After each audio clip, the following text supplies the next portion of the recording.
So, as of the time I'm writing the script, the Dead Battle wiki officially recognizes 9 out of 200 plus episodes of Dead Battle that started without a setup. Like, the fight animation begins and the two characters are already throwing hands without a hi or hello or how you doing or nothing.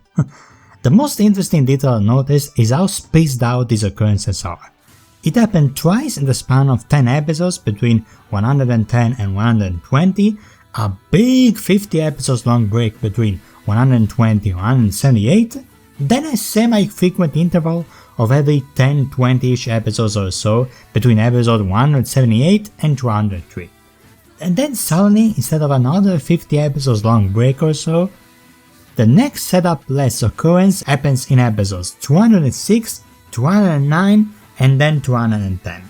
So you can't really blame fans for pointing out how season 2026, aka the current season as of the time I'm recording this, seems particularly fond of skipping them altogether, as if placing priority on action over storytelling. If you've been following my channel for a while, you know I personally think that Dead Battle excels at, and I've shown time and time again to be able to, doing a proper balancing of both, even in those instances that have more storytelling than action. I appreciate the risk given there.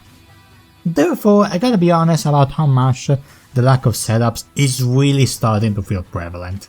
So let's go over the fight stats according to the Dead Battle wiki, don't have a setup, and see how it affects the respective episodes. Mitsuru vs Weiss. It's a sword fight between characters I'm not extremely familiar with, but based on the fight, I don't think a setup is terribly needed here. Dragon Zord vs Mechagodzilla. I mean, it's a good giant robot dragon versus an evil giant robot dragon. You don't really need more complexity to get why this fight started. Miles vs Static. I think this is when the lack of setups stops being replaced by implication and with dialogue instead, as we are told that Miles apparently mistook Static for a villain and started shooting first.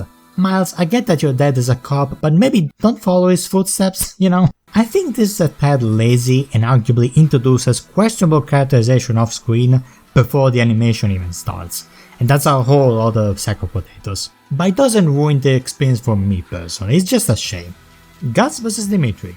Almost as a spiritual successor to Mitsuri and Weiss, the animation begins with a sword fight as Dimitri complements Guts' strength. I've seen some theorize that Dimitri is aiming to avenge the deaths of the people killed by Guts. The dead must have their revenge! Which, yeah, it's probably a pretty big number, even without us knowing if it's just going by hearsay or something Guts did in front of him, maybe to those, quote, 100 men, but it's all a bit muddy to tell.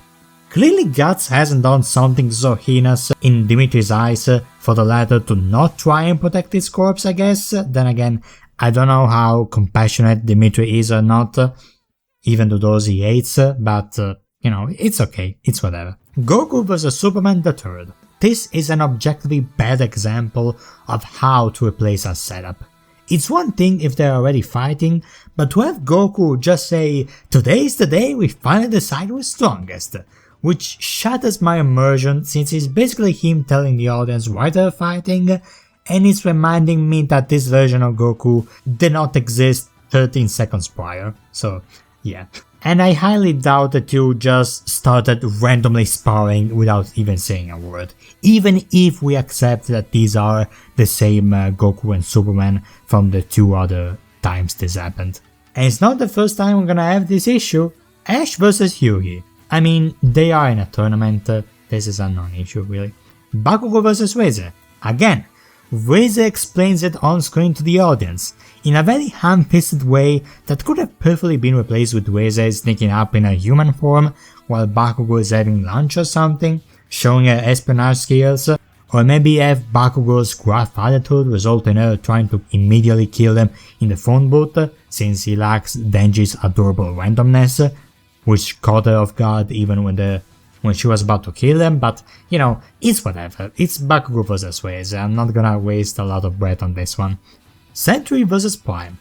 As Superboy Prime ever so cheekily points out, superheroes fighting each other before settling the differences is just standard comic book team-up material. Comic book crossover material, you know, Hashtag they fight for a bit and then they're butts.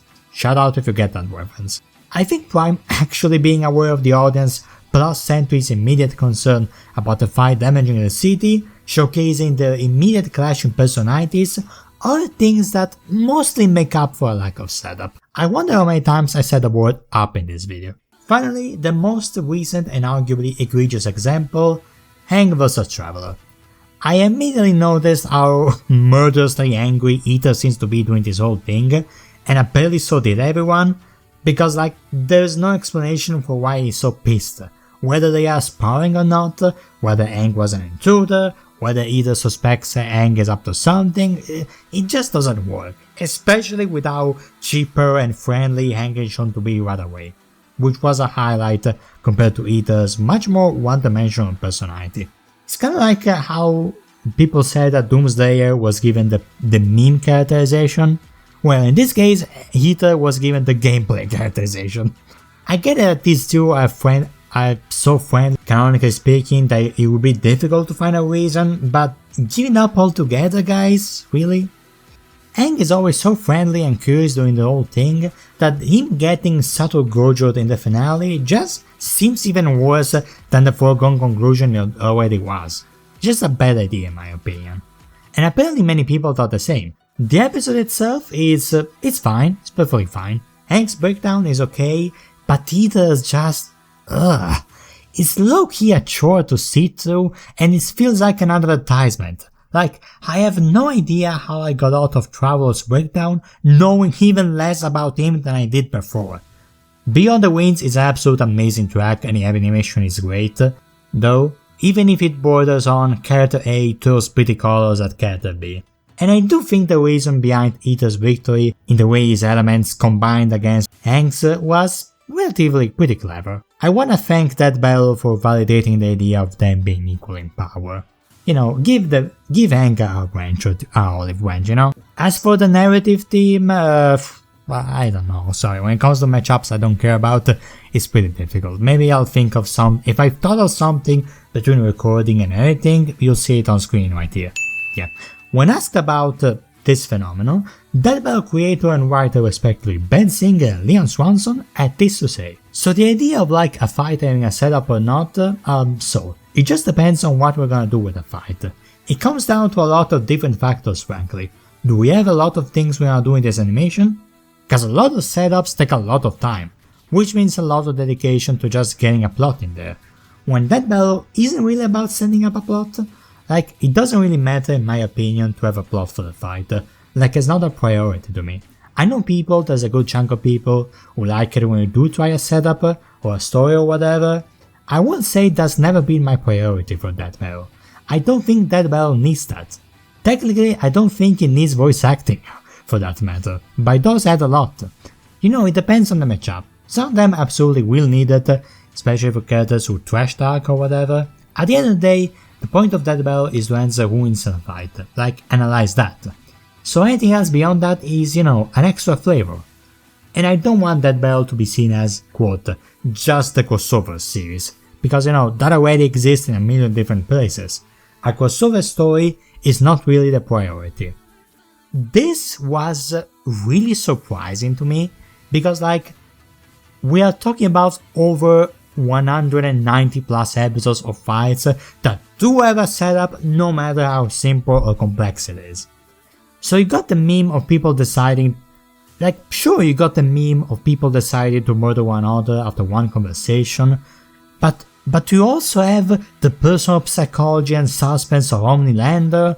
The short movie segment allows both characters to convey their nature as one-man armies and have a moral conflict relevant to both of them in Buffy vs. Blade, the fun banter in Deathstroke vs. Deadpool or Joker vs. Sweet Tooth, the colossal hype-inducing boxing match in TJ Barlog, the 2000s horror anime vibes of Carnage vs. Lucy, the charming Chad-to-Chad banter of Might Guy vs. All Might, the way Reverse Goku Black establishes which moments will be undone via time travel, how Batman vs. Iron Man hints at a larger world where Marvel and DC coexist, the zany absurdity of Popeye vs One Punch Man or SpongeBob vs Aquaman, the aura of prophetic impending doom from Swan vs Lich King or Dragonborn vs Chosen Undead, the noir vibe of Martian Manhunter vs Silver Surfer, the cinematic awesomeness of Cole vs Alex, how Bill vs Discord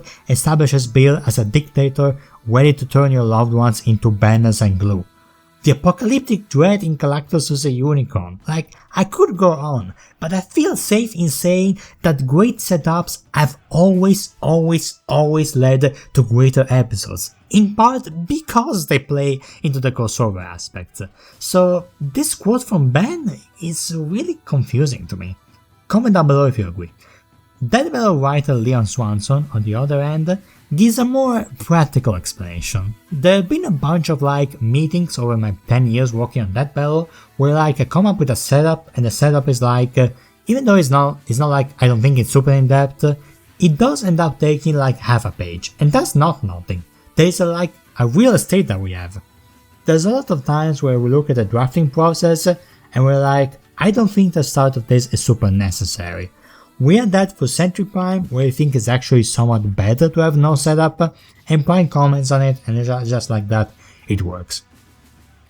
Yeah, to a small extent I agree, animation does take a lot of time and sure as hell ain't cheap, but I also think that Sentry Prime lack of setup works only because of the very specific ways they chose to work around that, with a clash of personalities and Prime's medium awareness and whatever. So if the substitute for a lack of setup is clever ways to work around it like these, rather than leaving them out and thus resulting what's usually a lesser episodes, or God forbid, bad characterization off screen, I don't think we have too much to worry if that's how they decided to work around the lack of setups in the future. But I also think this is a good time to pinpoint this part of Dead Battle's history as a series.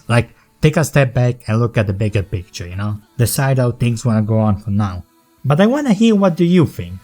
Does your most wanted Dead Battle matchup need a particularly complex matchup setup like Blade vs Buffy or Omni-Man vs Homelander? Or can they just go grrr and then punch each other like Ant-Man vs Atom? I look forward to hearing your opinions, but until then, drink lots of water and do the same.